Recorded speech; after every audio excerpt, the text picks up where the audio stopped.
दोस्तों, जब भी कहीं पर भी कोई भी मुकदमा दर्ज होता है, पुलिस किसी के भी अगेंस्ट में जब कोई कार्रवाई करती है, किसी को अरेस्ट कर लेती है या किसी ने कोई भी जुर्म किया होता है, पुलिस उसके घर तक पहुंचती है, उसको पकड़कर ले जाती है पुलिस स्टेशन में।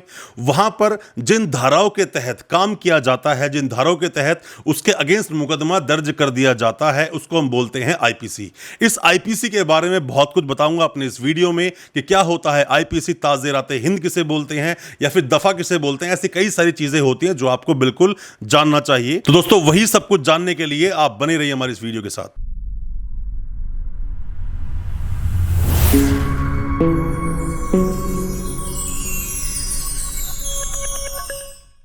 दोस्तों, आप देख रहे हैं हमारा YouTube चैनल जिसका नाम है फाइट फॉर ट्रू और मेरा नाम है वीरेंद्र वर्मा। दोस्तों, हम बात कर रहे हैं आईपीसी की। आईपीसी के बारे में आपने जरूर कहीं ना कहीं बिल्कुल सुना होगा।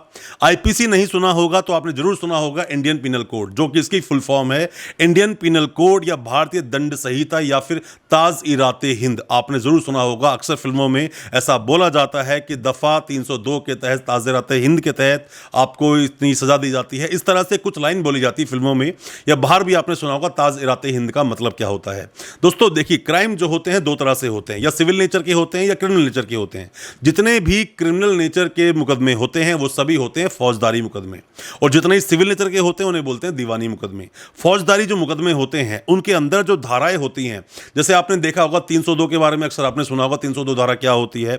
ऐसे कई चोरी के ऊपर धारा लग जाती है, कोई 376 किसी भी लग जाती है, कई सारी धाराएं होती हैं। दोस्तों, 1860 में आईपीसी एक्ट आया जिसके अंदर की टोटल देखा जाए तो 511 धाराएं हैं। और दोस्तों, जितने भी मुकदमे दर्ज किए जाते हैं पुलिस स्टेशन में, जब भी पुलिस आपको लेकर जाती है तो पुलिस स्टेशन में जो धाराएं आपके ऊपर लगाई जाती हैं, जिन सेक्शंस में मुकदमा आपके ऊपर दर्ज होता है, उन्हीं सबको हम बोलते हैं आईपीसी, या हम उसको बोलते हैं ताज़-ए-राते हिंद की जो दफा होती है। दफा, ताज़-ए-राते हिंद का मतलब हुआ आईपीसी जो कि भारतीय दंड संहिता है, और जो दफा होती है, दफा, सेक्शन या धारा, ये तीनों चीजें एक ही हैं, मतलब किस सेक्शन के तहत आपका मुकदमा दर्ज किया गया।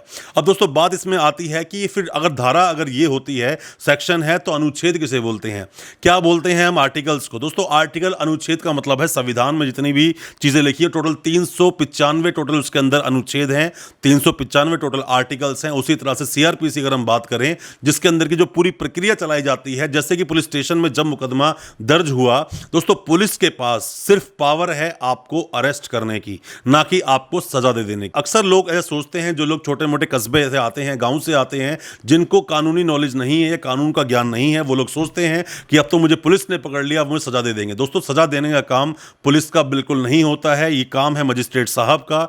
24 घंटे के अंदर जब पुलिस लेकर जाती है किसी भी व्यक्ति को मजिस्ट्रेट साहब के सामने, तो मजिस्ट्रेट साहब डिसाइड करते हैं कि अब वो जुडिशियल कस्टडी में जाएगा या पुलिस कस्टडी में जाएगा। पुलिस कस्टडी मतलब रिमांड, रिमांड मांगती है पुलिस। रिमांड का मतलब ये नहीं होता कि जाकर ले जाकर आपको मारपीट करेंगे आपके साथ में, वो पूछताछ की जाती है, वो एक अलग प्रक्रिया है।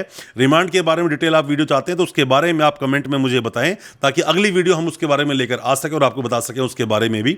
दोस्तों, मैं उम्मीद करता हूं जो आईपीसी, मैं फिर से एक रिपीट कर देता हूं, आईपीसी इंडियन पिनल कोड या भारतीय दंड संहिता, या फिर आप इसको ताज़-ए-राते हिंद भी आप बोल सकते हो।